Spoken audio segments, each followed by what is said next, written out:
World trauma day के मौके पर सिवान में आरसीएच ग्रुप के द्वारा एक जागरूकता अभियान रैली निकाली गई। रैली में आरसीएच कॉलेज के साथ साथ आरसीएच स्कूल के बच्चों ने भी हिस्सा लिया। इस दौरान शहर डॉक्टर विशाल चौधरी के अस्पताल से एक लंबी रैली निकाली गई। रैली के दौरान बच्चे नारे लगाकर लोगों को जागरूक करते हुए अपनी रक्षा स्वयं करने की बात कही। रैली सिवान के सदर अस्पताल के पास पहुंची, जहां आरसीएच नर्सिंग कॉलेज के बच्चों ने नुक्कड़ नाटक के माध्यम से लोगों को जागरूक करते हुए दिखाया कि कैसे इमरजेंसी में किसी को सीपीआर दिया जाता है। बता दें कि कोरोना महामारी के बाद से ही लोगों में हार्ट अटैक का खतरा ज़्यादा बढ़ गया। ऐसे में अगर किसी को सीपीआर के बारे में जानकारी हो तो अचानक से अटैक आने वाले लोगों को सीपीआर के माध्यम से कुछ रिलीफ दे सकते हैं और फिर उनको अस्पताल ले जाने के लिए कुछ समय मिल जाएगा। इस रैली के दौरान डॉक्टर विशाल चौधरी ने बताया कि हमेशा से ही आरसीएच ग्रुप के द्वारा समय समय पर सिवान में जन जागरूकता अभियान चलाकर लोगों को जागरूक करने का काम किया जाता रहा है और इसी क्रम में आज वर्ल्ड ट्रॉमा डे के मौके पर एक रैली निकालकर लोगों को ये बताया जा रहा है कि जब आप रोड पर चल रहे हैं तो सेफ्टी कितनी ज़रूरी है। रोड सेफ्टी से जुड़े मामलों में सावधानी रखते हुए कैसे दुर्घटनाओं से बचा जा सकता है, इमरजेंसी हो जाने पर क्या करना चाहिए। सुनिए इस दौरान डॉक्टर विशाल चौधरी और अन्य सदस्यों ने क्या कुछ कहा। जी, very good morning to everyone. आज जो हमारी रैली निकल रही है, हमारे स्टूडेंट्स और हमारी टीम रैली निकाल रही है, वो on the eve of world trauma day. World trauma day हम इसलिए सेलिब्रेट करते हैं to create awareness amongst all the people. जितने भी लोग हैं उनको ये जागरूक करने के लिए कि वर्ल्ड ट्रॉमा डे के माध्यम से कि कितना ज़रूरी है रोड सेफ्टी मेंटेन करना। रोड सेफ्टी के कुछ रूल्स होते हैं, उसको मेंटेन करना, ट्रैफिक रूल्स को फॉलो करना, बेसिक चीज़ें, हेलमेट का यूज़ करना, सीट बेल्ट का यूज़ करना कितना ज़्यादा इफ़ेक्टिव हो सकता है लोगों के ट्रॉमा से प्रिवेंशन में या डेथ के प्रिवेंशन में। अपार्ट फ्रॉम दैट, जो हमारी टीम है, आरसीएच नर्सिंग कॉलेज की टीम है और आरसीएच स्कूल के जो बच्चे हैं वो एक नाटकीय रूपांतर कर रहे हैं सीपीआर टेक्निक के बारे में। सीपीआर जिसका फुल फॉर्म है कार्डियोपल्मोनरी रिससिटेशन, कि जितने पेशेंट्स होते हैं या जितने जो नॉर्मल एक्सीडेंट्स वगैरह हो जाते हैं, एक्सीडेंट साइट पे आप ऐसी क्या चीज़ें कर सकते हैं लोगों की जान बचाने के लिए। सीपीआर यानी वो प्रतिक्रिया जिससे हम पेशेंट को एक्सीडेंट साइट से लेके हॉस्पिटल तक ले जाने के बीच में जो प्रतिक्रिया की जाती है पेशेंट की लाइफ सेविंग के लिए, तो उसको हम सीपीआर कहते हैं। तो नाटकीय रूपांतर से हम उसका भी डिमॉन्स्ट्रेशन करेंगे और साथ ही साथ लोगों के बीच में अवेयरनेस क्रिएट करेंगे कि सेफ्टी रूल्स फॉलो करना कितना इम्पॉर्टेंट है, proper education for traffic rules कितना इम्पॉर्टेंट है, और अपनी सेफ्टी जिसके 2-3 पहलू हैं, जैसे हेलमेट लगाना, सीट बेल्ट लगाना, पेडिस्ट्रियंस की सेफ्टी मेंटेन करना। अच्छा विशाल सर, आपके परिवार की बात करें तो स्वास्थ्य के क्षेत्र में काफ़ी बड़ा सहयोग रहा है। ट्रॉमा सेंटर कितना आवश्यकता है सिवान में, ट्रॉमा सेंटर का? देखिए, ट्रॉमा सेंटर अगर एक इफ़ेक्टिव और एक स्मूथ फंक्शनिंग ट्रॉमा सेंटर है तो लाइफ एंड डेथ की बात हो जाती है। एक जान से ज़्यादा कीमती आपके लिए कुछ नहीं है। अगर आप किसी व्यक्ति का जान बचा सकते हैं तो उससे इम्पॉर्टेंट कुछ भी नहीं है। तो ट्रॉमा सेंटर की फंक्शनिंग जितनी स्मूथ हो, जितना क्विक रिएक्शन टाइम हो, क्योंकि टाइम इज़ लाइफ। ट्रॉमा के केस में टाइम इज़ लाइफ। जो हमारे सिवान के लोग हैं वो चोट लगने के बाद पटना, गोरखपुर वगैरह रेफ़र हो जाते हैं और सिर्फ समय की वजह से, समय नहीं मिलने की वजह से, प्रॉपर टाइम पे इलाज नहीं होने की वजह से वो अपनी जान से हाथ धो बैठते हैं। तो इस वजह से एक ट्रॉमा सेंटर बहुत ज़्यादा इम्पोर्टेंट हो जाता है। कॉलेज की तरफ से वर्ल्ड ट्रॉमा डे के डे पर हम लोगों ने आज जन जागरूकता रैली निकाली है। इस रैली में हम एक नुक्कड़ नाटक भी करने वाले हैं, जिसमें हार्ट के समय जो ट्रॉमा होता है उसको कैसे बचाव करें और कैसे उसका अचानक से जो प्रॉब्लम होती है उसको कैसे समाधान करें। ये बच्चे, हमारे कॉलेज के बच्चे, आरसीएच नर्सिंग कॉलेज के जीएनएम के first year and second year के बच्चे बहुत अच्छी तरीके से इसको प्रेजेंट करना चाहते हैं पब्लिक के बीच में। उसके लिए ये नाटक हम लोगों ने और ये जन रैली निकाली है कि लोगों के बीच जागरूकता इसमें फैले, इसके बारे में लोग जानें इसको कि क्या होता है। क्योंकि हमारा सिवान अभी हालांकि बड़े बड़े हॉस्पिटल, अच्छे हॉस्पिटल, डॉक्टर बैठ रहे हैं यहाँ पे, लेकिन जन जागरूकता नहीं है कि कैसे इन बीमारियों को टैकल करें। जैसे सामान्य तरीके से कभी राह चलते किसी को हार्ट अटैक आता है या कहीं बैठे हुए, तो ये समस्याएं आजकल कोरोना के बाद बहुत बढ़ गई हैं। इसको ध्यान में रखते हुए RCH nursing college, RCH hospital मिलकर एक प्रोग्राम चला रहा है। हर कुछ न कुछ एक पखवाड़ा मना रहा है या कुछ मंथली ऐसा प्रोग्राम कर रहा है जिसमें लोगों में जन जागरूकता पैदा हो।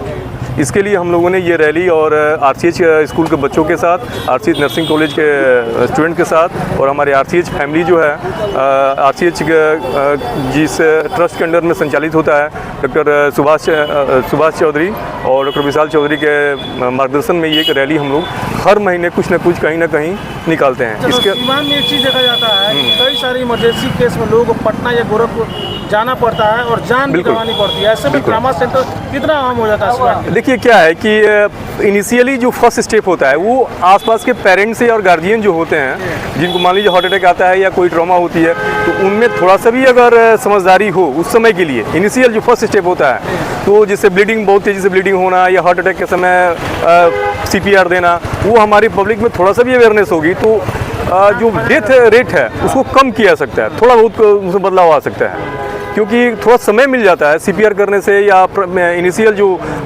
हार्ट अटैक आता है, सेटबैक लगता है, उस समय अगर साथ के उसके अगर वहाँ के कोई पब्लिक हो या उनके गार्जियन हो या साथ में रहने अटेंडेंट हो, अगर थोड़ा सा अगर कुछ समझदारी दिखाएं तो ये समस्या थोड़ी देर के लिए टाला जा सकता है। अस्पताल लेके जाया जा सकता है या बड़े सेंटरों पे, हायर सेंटरों पे, जो मेडिकल सेंटरों पे उन लोगों को ले जाने लायक समय मिल जाएगा।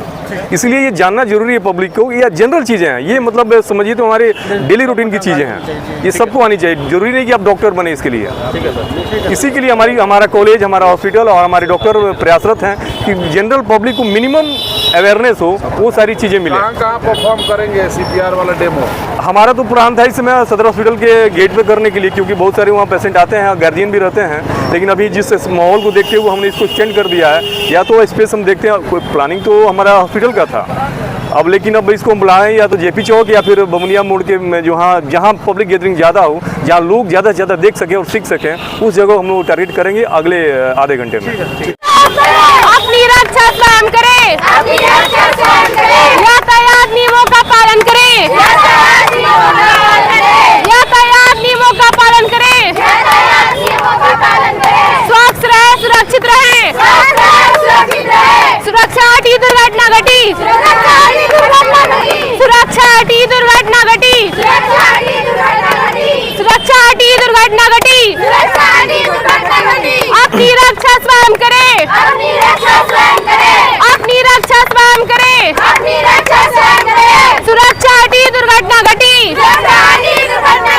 अपनी रक्षा स्वयं करें, स्वस्थ रहे, सुरक्षित रहे, स्वस्थ रहे, सुरक्षित रहे, स्वस्थ रहे, सुरक्षित रहे,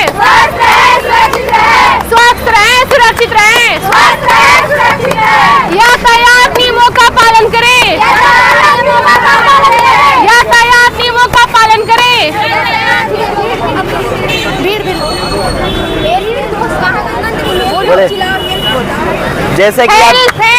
जैसे कि आप देख पा रहे हैं कि यहाँ पे एक्सीडेंट हो गया है, तो सबसे पहले हम चाहेंगे कि इस भीड़ को, जो भी पेशेंट के सामने आसपास भीड़ लगा हुआ है, यहाँ पहले भीड़ को हम कम करेंगे। फिर इस भीड़ में से कोई भी जानकार हो वो सामने आए और पेशेंट की हालत को देखें, पेशेंट की कंडीशन को देखें। कोई दिक्कत नहीं, आ रहा है। फिर पेशेंट को हम अच्छी तरह से पहले लेटा देंगे।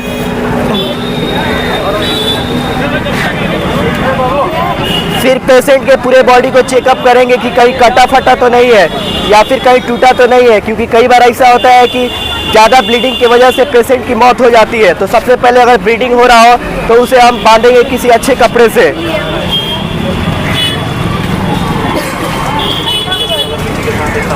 और कपड़े को इतना टाइट बांधना है कि ब्लीडिंग ना हो और ब्लीडिंग अच्छे से रुक जाए। फिर हम पेशेंट के हृदय गति को चेक करेंगे कि हृदय गति कहीं कम तो नहीं हो रहा है या फिर एकदम थम सा तो नहीं गया है। फिर पेशेंट को हम 2 माउथ ब्रीथ देंगे। अगर पेशेंट का हृदय गति एकदम से कम होता जा रहा है या फिर एकदम से रुक गया है तो फिर हम उसे CPR परफॉर्म करेंगे। CPR परफॉर्म करने के लिए अपने दोनों हाथों को पेशेंट के चेस्ट पे रखें और अपने बॉडी का वेट उस पर डालें और फिर CPR परफॉर्म करें। और CPR परफॉर्म करते टाइम हाथ को लगभग 1 से 1.5 इंच तक दबाना चाहिए। फिर 2 माउथ ब्रीथ देंगे उसके बाद से फिर हम CPR परफॉर्म करेंगे। और CPR परफॉर्म करते टाइम चेस्ट पे जो हाथ है वो लगभग 2 इंच तक अंदर धंसना चाहिए। और इस प्रक्रिया को हम तब तक परफॉर्म करते रहेंगे जब तक कि पेशेंट के पास कोई एम्बुलेंस या कोई स्वास्थ्य सेवा उपलब्ध ना हो सके, तब तक इस प्रक्रिया को हम दोहराते रहेंगे। करो, एक बार और करो, फिर आ जाएगा।